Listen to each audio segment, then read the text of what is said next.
పాకిస్తాన్కు భారత సైన్యం మూతోడ్ జవాబిస్తుంది. పాక్ దాడులను సమర్థవంతంగా తిప్పికొడుతుంది. జమ్మూ లక్ష్యంగా దాయాది దేశం దాడులకు దిగింది. జమ్మూ ఎయిర్పోర్ట్ టార్గెట్గా ఆత్మాహుతి డ్రోన్లతో దాడి చేసింది. వెంటనే అలర్ట్ అయిన భారత సైన్యం పలుచోట్ల పాక్ డ్రోన్లను కూల్చివేసింది. ఈ నేపథ్యంలో జమ్మూతో పాటు కశ్మీర్ అఖ్నూర్, సాంబా సెక్టార్లో సైరన్లు మోగాయి. విద్యుత్ సరఫరాను నిలిపివేసి బ్లాక్అవుట్ను పాటిస్తున్నారు. ప్రజలంతా ఇళ్లలోనే ఉండాలని సైన్యం హెచ్చరించింది. అటు పాకిస్తాన్ సరిహద్దులోని అన్ని నగరాల్లోనూ బ్లాక్అవుట్ పాటిస్తున్నారు. అమృత్సర్, పఠాన్కోట్, జైసల్మేర్, జలంధర్, బికనేర్తో పాటు పలు ప్రాంతాల్లో విద్యుత్ సరఫరాను నిలిపివేశారు. బ్లాక్అవుట్ను పాటిస్తున్నారు. జైసల్మేర్లోనూ ఆత్మాహుతి డ్రోన్లతో పాకిస్తాన్ దాడులకు దిగింది. ఆ డ్రోన్లను మన సైన్యం కూల్చివేసింది. 3 ఫైటర్ జెట్లను కూడా భారత బలగాలు కూల్చివేశాయి.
పాకిస్తాన్కు భారత సైన్యం మూతోడ్ జవాబిస్తుంది. పాక్ దాడులను సమర్థవంతంగా తిప్పికొడుతుంది. జమ్మూ లక్ష్యంగా దాయాది దేశం దాడులకు దిగింది. జమ్మూ ఎయిర్పోర్ట్ టార్గెట్గా ఆత్మాహుతి డ్రోన్లతో దాడి చేసింది. వెంటనే అలర్ట్ అయిన భారత సైన్యం పలుచోట్ల పాక్ డ్రోన్లను కూల్చివేసింది. ఈ నేపథ్యంలో జమ్మూతో పాటు కశ్మీర్, అఖ్నూర్, సాంబా సెక్టార్లో సైరన్లు మోగాయి. విద్యుత్ సరఫరాను నిలిపివేసి బ్లాక్అవుట్ను పాటిస్తున్నారు. ప్రజలంతా ఇళ్లలోనే ఉండాలని సైన్యం హెచ్చరించింది. అటు పాకిస్తాన్ సరిహద్దులోని అన్ని నగరాల్లోనూ బ్లాక్అవుట్ పాటిస్తున్నారు. అమృత్సర్, పఠాన్కోట్, జైసల్మేర్, జలంధర్, బికనేర్తో పాటు పలు ప్రాంతాల్లో విద్యుత్ సరఫరాను నిలిపివేశారు. బ్లాక్అవుట్ను పాటిస్తున్నారు. జైసల్మేర్లోనూ ఆత్మాహుతి డ్రోన్లతో పాకిస్తాన్ దాడులకు దిగింది. ఆ డ్రోన్లను మన సైన్యం కూల్చివేసింది. 3 ఫైటర్ జెట్లను కూడా భారత బలగాలు కూల్చివేశాయి. ఇదే అంశానికి సంబంధించి పూర్తి అప్డేట్స్ మా క్రైమ్ బ్యూరో చీఫ్ భాస్కర్ అందిస్తారు. భాస్కర్, చెప్పండి, ప్రస్తుతం జమ్మూ కాశ్మీర్లో పరిస్థితిని బట్టి ప్రధాని మోదీ కూడా సమావేశమయ్యారు. దీనికి సంబంధించి పూర్తి అప్డేట్స్ ఏంటి? పాకిస్తాన్ చేస్తున్నటువంటి వికృతమైనటువంటి పనులకు భారత్ కూడా రియాక్ట్ అవుతోంది. ఇప్పుడే దీనికి సంబంధించి భారత ప్రధానమంత్రి నరేంద్ర మోడీతో అజిత్ దోయల్, జాతీయ భద్రతా సలహాదారు అజిత్ దోయల్ భేటీ అయ్యారు. ఇటు రక్షణ శాఖ మంత్రి రాజ్నాథ్ సింగ్ తో వివిధ దళాలకు సంబంధించినటువంటి అధికారులు భేటీ అయ్యారు. ఒక్క నిమిషం కూడా వేస్ట్ చేయకుండా, ఒక్క నిమిషం కూడా ఇక ఆలస్యం చేయకుండా పాక్ పైన బలవంతంగా వాళ్ళు చేస్తున్నటువంటి ఈ దుశ్చర్యను అడ్డుకోవడానికి తిరిగి కౌంటర్ అటాక్ స్టార్ట్ చేయాలనేటువంటిది చేశారు. దీనికి గాను లాహోర్, సియోల్ కోర్టుల్లో కౌంటర్ అటాక్ భారత్ ఆల్రెడీ బయలుదేరింది. ఈ కౌంటర్ అటాక్ తో డ్రోన్లతో పాకిస్తాన్ లోని లాహోర్, అదేవిధంగా సియాల్ కోర్టులో డ్రోన్లతో విరుచుకుపడుతోంది భారత సైన్యం. ఎట్టి పరిస్థితుల్లో ఇప్పటిదాకా కూర్చొని చూస్తున్నటువంటి వ్యవహారంలో ఉన్నటువంటి భారత్ ను కావాలని కవ్వింపు చర్యలకు పాల్పడినటువంటి పాకిస్తాన్ కు భారత్ దెబ్బ ఎలా ఉంటుందో ట్రైలర్ మాత్రమే ఆపరేషన్ సింధూర్ చేత చూపించింది. కానీ ఇప్పుడు నిజంగా భారత్ కు ఉన్నటువంటి కెపాసిటీ ఏంటి, భారత్ ఏం చేయగలదు తలుచుకుంటే అనేటువంటిది మాత్రం ఈ రాత్రికి చేయబోతున్నటువంటి విశ్వసనీయ సమాచారం. ఖచ్చితంగా ఇప్పుడు ఇండియా నుంచి బయలుదేరుతున్నటువంటి అనేక డ్రోన్లతో ఇవాళ పాకిస్తాన్ మొత్తం అతలాకుతలం అయిపోయేటువంటి పరిస్థితి కనిపిస్తోంది.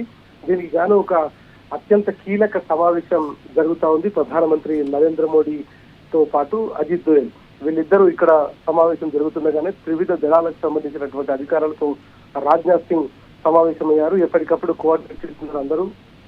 ఇప్పటికే లాహోర్ సియాల్కోట్ లో కౌంటర్ అటాక్ భారత్ మొదలుపెట్టింది. డ్రోన్లతో ఆ రెండు నగరాలపైన విరుచుకుపడేందుకు సిద్ధమైంది. ఆల్రెడీ డ్రోన్లు కూడా బయలుదేరినట్టుగా సమాచారం అవుతుంది. ఇకపోతే పాకిస్తాన్ ఈ రోజులు కవింపు చర్యలు చేస్తా ఉంటే పోనీ అని ఊరుకొని చూస్తూ ఉన్న కొద్దీ అహింసా మార్గాన్ని ఎన్నుకున్నటువంటి గాంధీ మహాత్ముడు ఎంచుకున్నటువంటి దేశం కాబట్టి వాటన్నింటినీ చూస్తా ఉంటే అమాయకమైనటువంటి భారత పౌరులను అనేక రకాలుగా ఇబ్బందులు పెట్టి చంపేస్తూ వాళ్ళ రక్తంతో పాకిస్తాన్ చరిత్రను రాస్తున్నటువంటి పరిస్థితి కనిపిస్తోంది. ఈ నేపథ్యంలో ఇక ఉపేక్షించేది లేదు అనేటువంటిది నరేంద్ర మోడీ చెప్తున్నటువంటి పరిస్థితి కనిపిస్తోంది. ఇవాళ అన్ని పార్టీలకు అతీతంగా, మతాలకు అతీతంగా, ప్రాంతాలకు అతీతంగా జాతీయ సార్వభౌమత్వాన్ని కాపాడడానికి, జాతిని ఏకం చేయడానికి భారత జాతి పూర్తిగా ఒక్కటైనటువంటి పరిస్థితి కనిపిస్తోంది.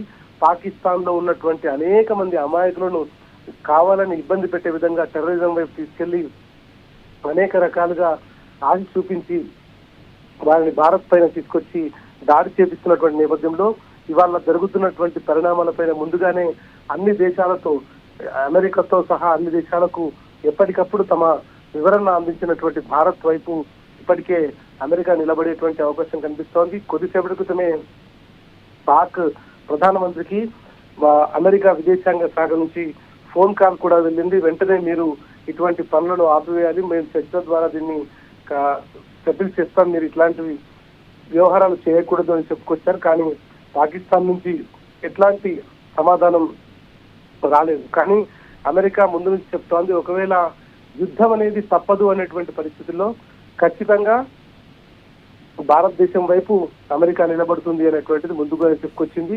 ఈ నేపథ్యంలో ఇక యుద్ధం జరుగుతున్నటువంటి పరిస్థితి స్పష్టంగా కనిపిస్తోంది. జమ్మూ కాశ్మీర్ తో పాటు అనేక ప్రాంతాల్లో ప్రజలను ఇబ్బంది పెట్టే విధంగా ఇవాళ 9 డ్రోన్లను పంపించి 2 మిసైల్స్ ను పంపించి పూర్తిగా భారత్ లో ఉన్నటువంటి ప్రజలను, జమ్మూ కాశ్మీర్ లో ఉన్నటువంటి ప్రజలను ఇబ్బంది పెట్టే విధంగా వ్యవహరిస్తున్నటువంటి పాకిస్తాన్ అనవసరమైనటువంటి వ్యవహారానికి ధీటుగా బదులు చెప్పడానికి భారత్ సిద్ధమైంది. అనేక సందర్భాల్లో శాంతిని సంబోధిస్తూ శాంతి వైపు ముందుకు వెళ్ళాలి, చర్చ ద్వారా సహకరించుకోవాలి, కోఆర్డినేట్ చేసుకోవాలని మన దగ్గర బలగం ఉన్నా ఓపికతో ఉన్నందుకు పాకిస్తాన్ కవింపు చర్యలతో ఇవాళ పాకిస్తాన్ మరొక దుర్దినంగా ఉండబోతోంది. రేపు తెల్లారి చలికల్లా భారత్ యుద్ధం మొదలు పెడితే మాత్రం పాకిస్తాన్ అనేటువంటిది ప్రపంచ దేశంలోనే ఒకప్పటి పాకిస్తాన్ లాగా మిగిలిపోయే అవకాశం కనిపిస్తోంది. ఇన్ని రోజులు శాంతి మంత్రం చెప్పించినటువంటి భారత్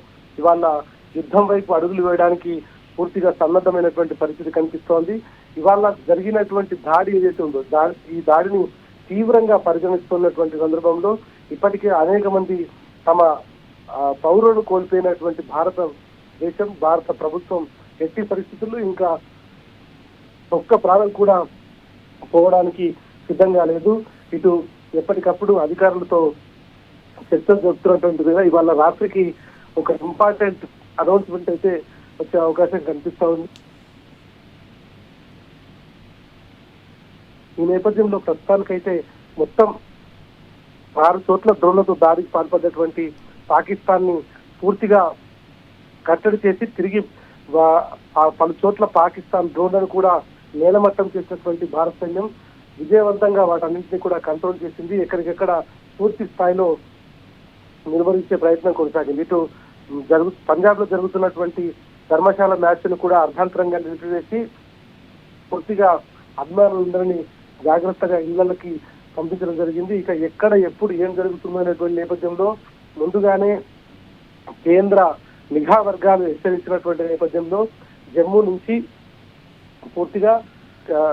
జమ్మూ కాశ్మీర్ నుంచి ఇటు పూర్తిగా కన్యాకుమారి వరకు అన్ని చోట్ల దేశవ్యాప్తంగా ప్రజలందరినీ అప్రమత్తం చేసింది. ప్రధానంగా పాకిస్తాన్ దేశానికి ఆనుకున్నటువంటి బార్డర్ స్టేట్స్ ఏవైతే ఉన్నాయో రాజస్థాన్ కావచ్చు, పంజాబ్ కావచ్చు, జమ్మూ కాశ్మీర్ కావచ్చు, ఇటు గుజరాత్ కావచ్చు, వీటన్నింటిలో కూడా హై అలర్ట్ ప్రకటించారు. వాళ్లకు ముందుగానే మాక్ డ్రిల్స్ ద్వారా పూర్తిగా ఎట్లా ఉండాలి ఏంటి అనేటువంటి సమాచారం ఇచ్చారు. మొత్తం ఇప్పటి వరకు 3 ఫైటర్ జెట్లను భారత సైన్యం కూల్చివేసింది పాకిస్తాన్ కి సంబంధించినటువంటిది.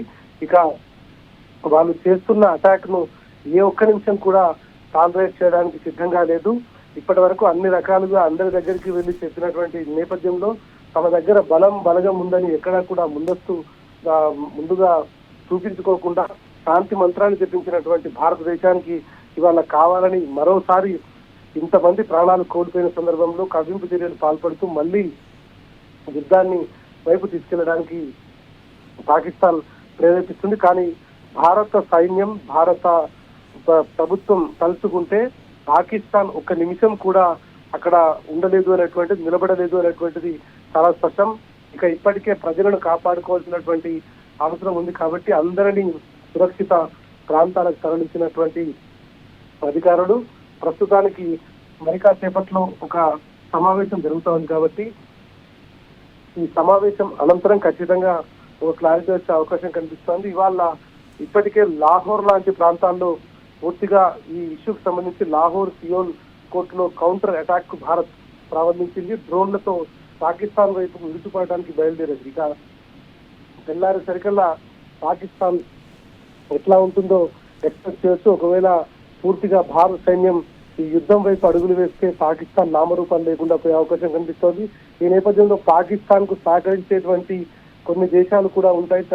ఇటు చైనా లాంటి దేశాలు ఎట్లా సపోర్ట్ చేస్తాయి, దాన్ని ఏ రకంగా తీసుకుంటాయనేటువంటిది కూడా ఈ సందర్భంగా ఆలోచించాల్సిన అవసరం కనిపిస్తుంది. ఈ నేపథ్యంలోనే అజిత్ దోయల్ తో మోడీ సమావేశం కొనసాగుతుంది. రాజ్నాథ్ సింగ్ తో త్రివిధ దళాలకు సంబంధించినటువంటి అధికారుల సమావేశం కొనసాగుతోంది. మొత్తం ఇప్పటికే ప్రపంచవ్యాప్తంగా ఉన్నటువంటి అన్ని దేశాలకు మొత్తం ఉన్నటువంటి పరిస్థితిని ఎక్స్ప్లెయిన్ చేసినటువంటి సందర్భంలో ఇంకా ఎప్పుడు తెలుసుకోలేనటువంటి పరిస్థితిలో ఏం చేయాలో అర్థం కాని పరిస్థితిలో పాకిస్తాన్ ఉంది. మొత్తం అనేక రకాలుగా దొంగలాగా ఇవాళ ప్రపంచం ముందు నిలబడిపోయింది పాకిస్తాన్. దీన్ని కట్టడి చేయడానికి అనేక రకాల ప్రయత్నాలు చేసి సోషల్ మీడియాలో పెట్టినటువంటి తప్పుడు పోస్టుల సందర్భంలో కూడా దోషిలాగా నిలబడిపోయినటువంటి సందర్భంలో అనేక రకాలుగా ఓపిక పట్టి తన పేషెన్సీని పరీక్షిస్తున్నటువంటి సందర్భంలో భారత్ కు అన్ని ఉన్నప్పటికీ తాము ఎక్కడా ఎవరిని అన్యాయంగా ఇబ్బంది పెట్టము అనేటువంటి సందర్భం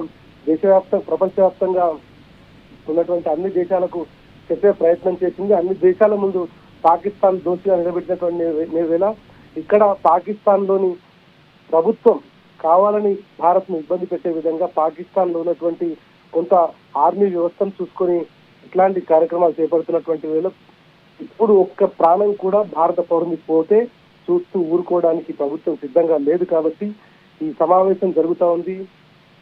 ఇది ఇప్పటి వరకు జరిగినటువంటి అన్ని సమావేశాల కంటే అత్యంత కీలక సమావేశం. ఈ సమావేశం తర్వాత ప్రధానమంత్రి నిర్ణయం వెలువడించబోతోంది. ఇప్పటికే ఆర్మీ అధికారులకు వాళ్ళ నిర్ణయానికే ఈ మొత్తం విషయం వదిలేసినటువంటి నేపథ్యంలో మరి కాసేపట్లో ఏం నిర్ణయం రాబోతోంది, కౌంటర్ అటాక్ గా ఇప్పటికే డ్రోన్లను పంపించినటువంటి భారత్ ఏం చేయబోతుంది అనేటువంటిది మాత్రం ఇవాళ అజిత్ దోయల్ మీటింగ్ తర్వాత ఇటు రక్షణ శాఖ మంత్రి రాజ్నాథ్ సింగ్ సమావేశం తర్వాత క్లారిటీ వచ్చే అవకాశం కనిపిస్తుంది. ఖచ్చితంగా భారత్ దీన్ని తిప్పికొట్టడానికైతే సిద్ధమవుతున్నట్టుగా చాలా స్పష్టంగా కనిపిస్తోంది. Pratyusha. Right Bhaskar, thanks for the updates.